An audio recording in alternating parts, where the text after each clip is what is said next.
ఇప్పుడే జీ5 app download చేయండి. చూడండి మీ ఫేవరెట్ టీవీ షోస్ ఎప్పుడైనా ఎక్కడైనా. అదిగో నానొచ్చారు.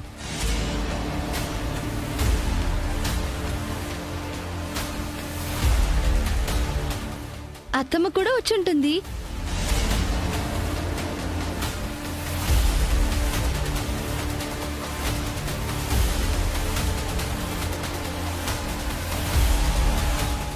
మా చెల్లెలు సుమతి ఎక్కడ బావగారు? సుమతి గారిని తీసుకొచ్చారా జనార్దన్ గారు? పెద్దదిన ఏదన్నయ్యా? సుమతక్కని కలిసావా బావా?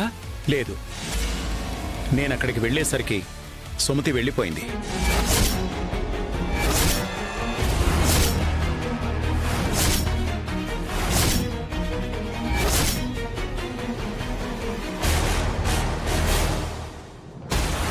వెళ్ళిపోయిందా? అంటే మీరు మా చెల్లెల్ని కలవలేదు బావగారు? మిమ్మల్ని కలవాలనే కదా సుమతి ఫోన్ చేసింది. సుమతి నిన్నెందుకు కలవలేదు జనా? నా కోసం ఎదురు చూసి ఈ లెటర్ ఎవరికో ఇచ్చి వెళ్ళిపోయిందట.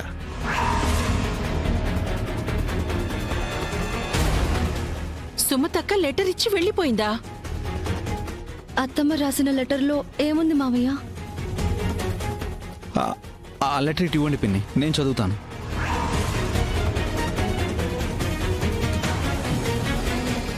ప్రియాతి ప్రియమైన మీకు, మిమ్మల్ని కలవాలని, మీతో కలిసి జీవించాలని నాకు ఆశగా ఉంటుంది.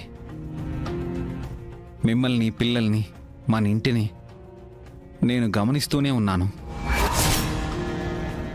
మీతో మాట్లాడాలని ఫోన్ చేశాను, కానీ మీరొచ్చేలోపు ఆలోచించాను. మిమ్మల్ని కలవాల్సిన సందర్భం ఇది కాదు అనిపించింది. అందుకే లెటర్ రాసి వెళ్తున్నాను. కానీ ఏదో ఒకరోజు నేను మీ ముందుకి, పిల్లల ముందుకి రావాల్సిన పరిస్థితి వస్తుంది. ఆ సమయానికి తప్పకుండా వస్తాను.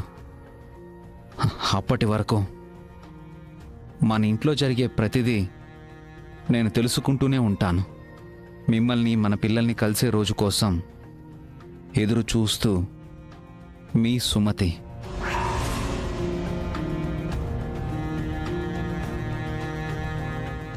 అంటే అత్తమ్మ ఇంటికొచ్చే రోజు కోసం ఎదురు చూస్తుందన్నమాట. అవును సీత, నాకు తెలిసి అమ్మ త్వరలోనే వస్తుంది. సుమతి వద్దన ఈ రోజు వచ్చుంటే బాగుండేది. నా పెళ్లి టైంకైనా వస్తుందో రాదో. అదృష్టం ఉంటే ఆ టైంకి సుమతక్క రావచ్చు రేవతి గారు. నా చెల్లెలు ఎప్పుడైనా ఈ ఇంటికి తిరిగి వస్తుందన్న నమ్మకం ఇప్పుడు వచ్చింది. అసలు ఆ లెటర్ సుమతకే రాసిందా? అవును జనా, అది సుమతి హ్యాండ్ రైటింగేనా లేక ఇంకెవరైనా ప్రాంక్ చేశారా? లేదు మహా, అది సుమతి రాసిన ఉత్తరమే. ఆ సంతకం కూడా తనదే. అవును, ఇది వదిన సంతకమే, నాకు బాగా గుర్తుంది. అత్తమ్మ వస్తుందని ఎంతగానో ఆశపడ్డాను. ఏ రోజు కూడా నిరాశ అయింది. అవును సీత, మావయ్యకి స్ట్రోక్ వచ్చిన రోజు కూడా అమ్మ రాలేదు. ఏదో ఒక రోజు ఆవిడ తప్పకుండా వస్తానని లెటర్లు రాసింది కదా, అలాగే వస్తుంది. ఇక నేను బయలుదేరతాను. ఈవినింగ్ లోపు స్టేషన్లో ఉండాలి. ఒక్క నిమిషం ఆగండి. ఈ విద్యాదేవి గారు మా జనాబాబు గారికి రాఖీ కట్టే తంతుంది కదా, అది చూసిన తర్వాత వెళ్ళండి. అవును, అదొకటి మిగిలిపోయింది కదా. విద్యాదేవి గారు, జనా చేతికి రాఖీ కట్టండి. మీరు మా అన్నయ్యకి రాఖీ కడితే ఈ పండగ పూర్తయినట్లే టీచర్ గారు. సుమతి రాసిన లెటర్ చదివాక కూడా మళ్ళీ ఈ గోలేంటి? అసలే సుమతి కలవలేదని చిరాకులో ఉన్నాను. నాకు రాఖీ వద్దు, ఏమీ వద్దు.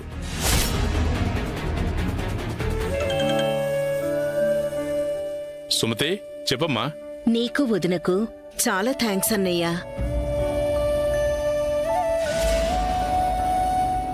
దొరికిపోతానేమో అని నేను చాలా టెన్షన్ పడ్డాను. టైంకి వదిన ఫోన్ చేయబట్టి బ్రతికిపోయాను. నువ్వు మాకు ముందే ఫోన్ చేసి చెప్పావు కదా సుమతి, అందుకే మా పని ఈజీ అయిపోయింది.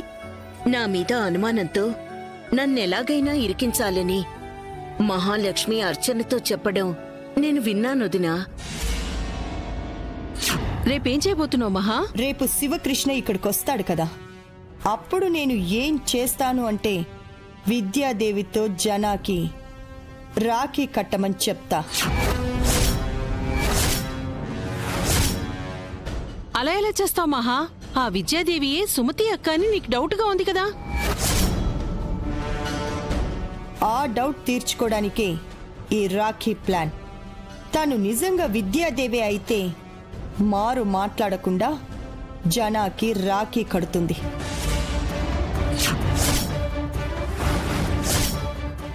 అదే తను సుమతి అయితే చచ్చిన జనాకి రాఖీ కట్టదు.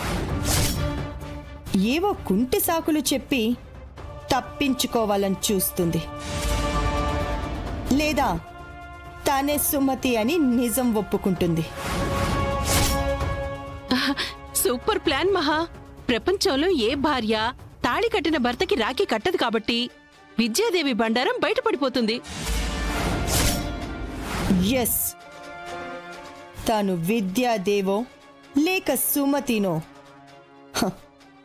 రేపు తేలిపోతుంది.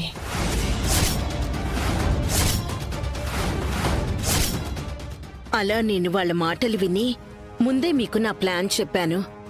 ఈ ప్రమాదంలోంచి బయటపడ్డాను. ఆ మహాలక్ష్మి నీ మీద చాలా పగబట్టింది సుమతి, నువ్వు జాగ్రత్తగా ఉండాలి.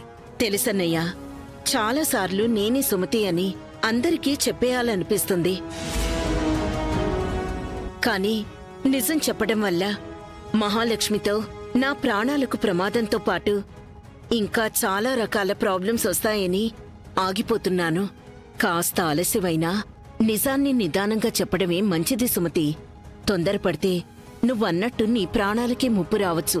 అందుకే వదినా, మనసు చంపుకొని సొంత ఇంట్లో పరాయిదాన్లా బ్రతుకుతున్నాను. బాధపడకు సుమతి, దేవుడున్నాడు. సరైన సమయంలో నువ్వెవరో నీతో చెప్పిస్తాడు. అప్పటి వరకు ఎదురు చూడు. అలా అని దేవుడి మీద భారం వేసి బాధని దిగమింగుకుంటున్నానన్నయ్య. మీతో నిజం చెప్పాను కాబట్టి నా బాధని మీతో పంచుకోగలుగుతున్నాను. మాకు నిజం చెప్పి మంచి పని చేశావు సుమతి. మాతో చెప్పడం వల్ల నీ బాధ కొంచెమైనా తగ్గుతోంది. సరేనమ్మా, మేము ఉంటాం. జాగ్రత్తగా ఉండు. అలాగే అన్నయ్య, ఉంటాను. ఉంటాను వదినా. అలాగేనమ్మా. పదలెళ్తా.